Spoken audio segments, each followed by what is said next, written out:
आपको मालूम ही है तो काय को पूछ रहे नहीं, वहाँ निर्णय वहाँ होता जब ऐसा है कि अभी विधेयक आएगा। कुछ हमें मर्यादा विधानसभा की रखना पड़ती है। विधानसभा अभी परसों से ही है, तो और भी है जी। देखिए, बिजली अब ऐसी चीज़ होगी कि लोग दर की चिंता कम कर रहे हैं। बिजली मिले ये बहुत बड़ा इशू है। किसानों को समय पर खाद मिले, ब्लैक नहीं हो और बाज़ार के अंदर नकली खाद नहीं आए।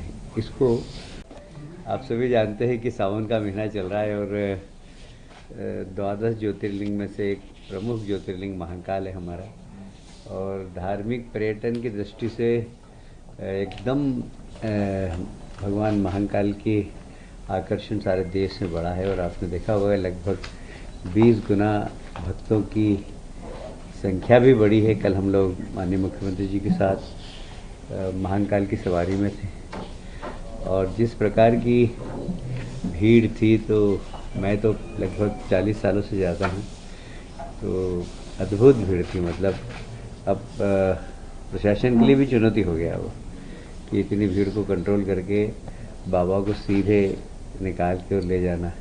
पर फिर भी प्रशासन की अच्छी व्यवस्था के कारण बहुत अच्छी सवारी निकली और हमें लगता है कि अब दिन प्रतिदिन भीड़ बढ़ती ही जाएगी।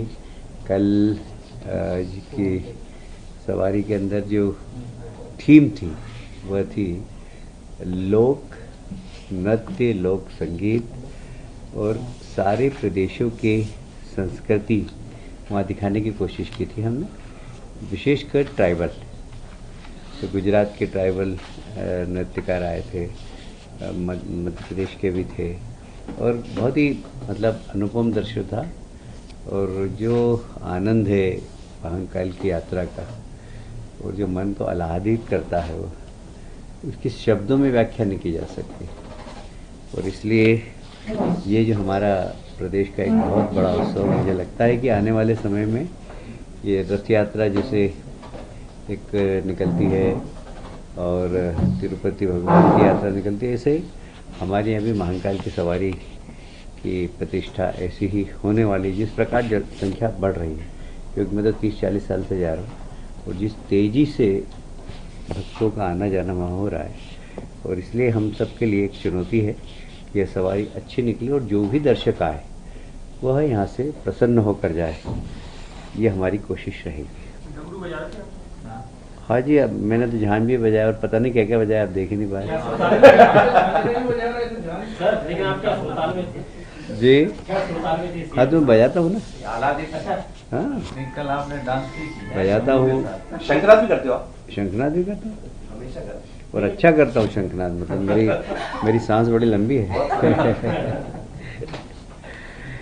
आज माननीय मुख्यमंत्री जी ने कैबिनेट में उर्वरक की लिए सभी माननीय मंत्रियों को निर्देश दिए हैं कि अपने अपने प्रभार के जिलों में, अब चूँकि बोनी तो हो गई है और बोनी में भी ऐसी कोई किसानों को परेशानी बिल्कुल नहीं आई, उनको समय पर खाद उर्वरक मिलता रहा। और अभी भी अब वापस दूसरी बार लगेगा, तो सभी माननीय मंत्रीगण इस बात का विशेष ध्यान रखें कि किसानों को समय पर खाद मिले, ब्लैक नहीं हो और बाज़ार के अंदर नकली खाद नहीं आए, इसको विशेष ध्यान दें। इस संबंध में प्रशासन को भी निर्देश दिए माननीय मुख्यमंत्री जी ने, और किसान को कहीं पर भी कोई असुविधा नहीं होना चाहिए, इस बात के लिए माननीय मुख्यमंत्री जी ने कैबिनेट में निर्देश दिए।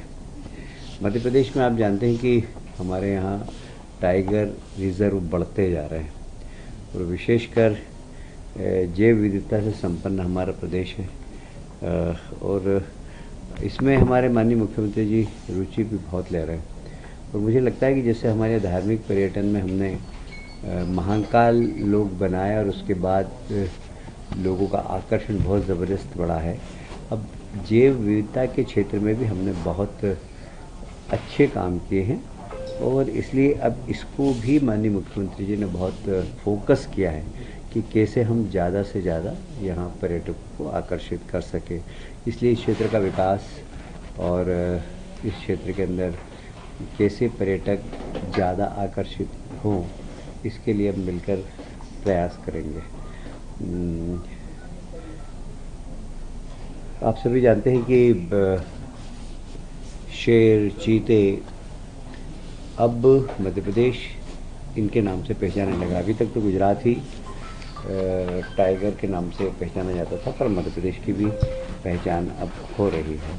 और मुझे लगता है कि जैसे पचमढ़ी है, पचमढ़ी क्षेत्र में बायोस्फीयर रिजर्व घोषित किया गया है उसको भी। और बायोस्फीयर से मतलब ये है कि हमारे जितने भी जल में रहने वाले, थल में रहने वाले, वायु में रहने वाले जितने भी जीव जंतु हैं उनके संरक्षण का काम। और इसलिए इस दिशा में सरकार बहुत गंभीर है और इन सब क्षेत्र को संरक्षित करके लोगों को, जो पर्यावरण प्रेमी हैं, उनको आकर्षित करने का काम किया जाएगा।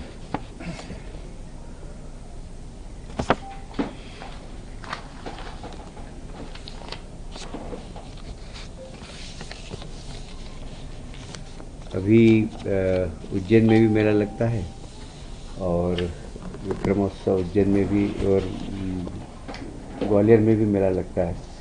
तो दोनों, ग्वालियर में राजमाता सिंधिया मेला है और उज्जैन में विक्रमोत्सव व्यापार मेला। हमने वहाँ ऑटोमोबाइल्स की छूट 50% दी थी टैक्स की, तो उस टैक्स का आज अनुमोदन किया गया है।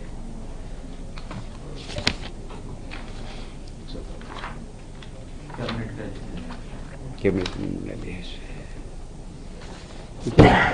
आज का युग है, ये तकनीकी का युग है और उसमें सबसे प्रमुख है डेटा सेंटर।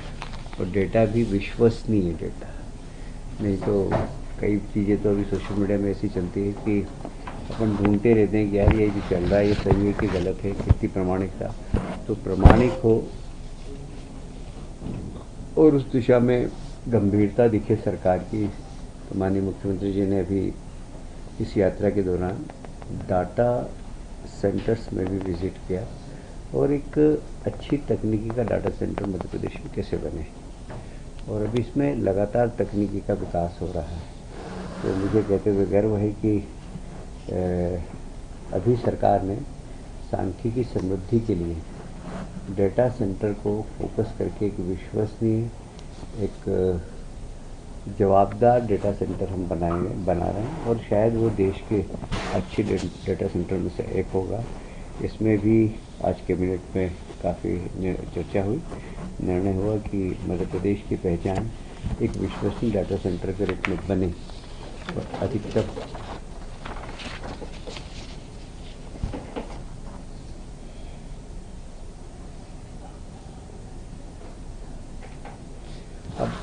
ये सामान्य चीज़ें लोग समझते हैं। डाटा इस सेंटर ऐसा बने कि सारे विभाग एक दूसरे से एक्सचेंज कर सके।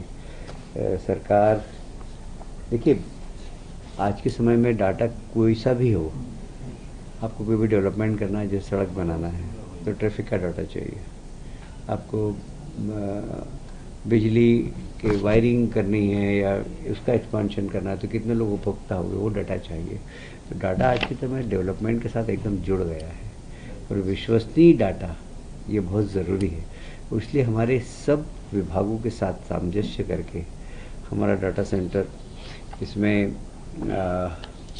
हम शासकीय अधिकारी विभाग तो लगेंगे, पर ज़रूरत पड़ी तो हम इसमें शोधकर्ता, नीति निर्धारकों के साथ मिलकर, और एक मैंने अपनी बात के प्रारंभ में कहा कि एक विश्वसनीय डेटा सेंटर का केंद्र मध्य प्रदेश बने। जी कहाँ बनाया जाएगा सर? कहाँ बनाया जाएगा? देखिए ऐसा है कि नहीं, वो तो बना हुआ है। देखिए इसमें नई तकनीकी का समावेश करना सबसे बड़ी बात तो ये है, और उसकी विश्वसनीयता और डाटा कलेक्शन, और सब जगह से विश्वसनीय डाटा कलेक्शन। मैं बाद में बार बार कह रहा हूँ कि हम जवाबदार सरकार है, तो हमारा डेटा इतना जवाबदार होना चाहिए कि किसी को भी जरूरत, आप पत्रकारों को कोई न्यूज़ बनानी है तो आपको डेटा चाहिए, तो हम विश्वसनीय डेटा देंगे। तो इस प्रकार हम एक विश्वसनीय डेटा सेंटर आधुनिक तकनीक का बना रहे हैं और इस दिशा में अभी माननीय मुख्यमंत्री जी टूर पर गए थे तो उन्होंने काफ़ी विस्तार से इस पर चर्चा की है। Madhya Pradesh power generating company आप सभी जानते हैं कि सबसे पुराना हमारा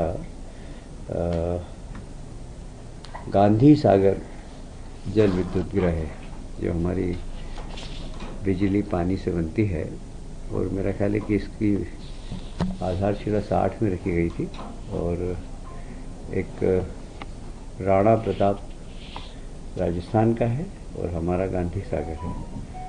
तो ये संयुक्त रूप से काफ़ी पुराना एक हाइड्रो का जल विद्युत उत्पादन केंद्र है। इसकी कैपेसिटी 115 मेगावाट है पर इसकी आयु कंप्लीट हो गई। लगभग 40 साल से चल रहा है और सभी तकनीकी लोगों की राय है और यही हालत राजस्थान की भी है। राजस्थान सरकार और हमने संयुक्त रूप से मिलकर और इसका नवीनीकरण करने का निर्णय लिया है। तो लगभग इसमें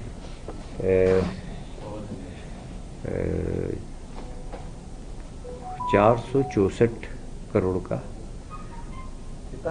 464 करोड़ का बनेगा ये और इसमें 4 into 43 मेगावाट इसका नवीनीकरण होगा। इसकी जो अनुमानित लागत हो सकती है 573 करोड़ भी। इसमें सरकार का 30% हिस्सा होगा, बाकी लोन से यह 464 दोनों राज्य में। हाँ और नहीं उनका अलग अलग है। 464 ऐसा है कि हमारी जो कैपेसिटी वो 115 मेगावाट की है और राणा प्रताप की 175 मेगावाट की है। तो इनका खर्चा है 573 और हमारा है 464। सर रिन्यूएबल में कैपेसिटी बढ़ाएंगे और डैम का एरिया भी बढ़ाएंगे? नहीं, अभी तो ऐसी कोई योजना नहीं है। अभी तो उसी की कैपेसिटी हम बढ़ा रहे हैं, उसको नवीनीकरण कर रहे हैं, बस इतना ही। राजस्थान को प्रोजेक्ट क्यों कर रहे हैं सर? संयुक्त है ना ये प्रोजेक्ट ही संयुक्त है क्योंकि संयुक्त रूप से हम लोग बनाएंगे। उनका भी नवीनीकरण होगा, हमारे भी नवीनीकरण होगा। हम लोन लेंगे, उनको 573 करोड़ का लोन लेना, हमको 464 करोड़ का लोन लेना। उनकी 172 है, हमारी 115। बिजली आवंटन वही रहेगा। वही रहेगा, हमारी बाद में 125 हो जाएगी। ये एक महत्वपूर्ण निर्णय था। बाकी और कुछ बाकी सर नाम सम्राट करने का था विक्रम। आपको मालूम है तो काय को पूछ रहे? नहीं वहाँ निर्णय वहाँ उत्तर जब ऐसा है कि अभी विधेयक आएगा, कुछ हमें मर्यादा विधानसभा की रखना पड़ती है। विधानसभा अभी परसों से ही है तो और भी है जी। देखिए बिजली अब ऐसी चीज़ होगी कि लोग दर की चिंता कम कर रहे हैं। बिजली मिले ये बहुत बड़ा इशू हो गया है। हम बिजली प्रदान कर रहे हैं, पॉइंट नंबर 1। पॉइंट नंबर 2, अगर कोई दर की चिंता करता है तो हमारे प्रधानमंत्री जी ने बहुत अच्छी योजनाएं सोलर की सूर्य घर योजना आरंभ की है तो उसमें बहुत सस्ते दरों पर बिजली मिल जाती है। तो लोग अभी दर की चिंता नहीं कर रहे, अभी चिंता कर रहे हैं कि बिजली मिलना चाहिए। और हमें कहने के लिए हम गर्व से कह सकते हैं कि हम सतत बिजली दे रहे हैं। और यदि किसी को बिजली के बिल की भी चिंता हो तो सोलर का अधिकतम उपयोग करे, बल्कि वो बेचे तो वो तो कमा भी सकता है, धंधा कर सकता है। तो दिल्ली मेट्रो को जो बिजली दे रहे हैं क्या उस पर पुनर्विचार होगा? काहे के लिए? दिल्ली मेट्रो को जो बिजली हम दे रहे हैं शायद उस पर पुनर्विचार से दे रहे हैं। नहीं, आज तो कैबिनेट में इस कोई चर्चा नहीं हुई, होगा ऐसा कुछ ऐसा है? पता नहीं अभी तक। अनुपूरक बजट पे कोई चर्चा? अनुपूरक बजट आज दिखाया गया है पर वो कैबिनेट में जब तक नहीं आएगा जब तक मैं उसमें कुछ बोलूँगा नहीं। ठीक है भाई, thank you sir. Thank you very much.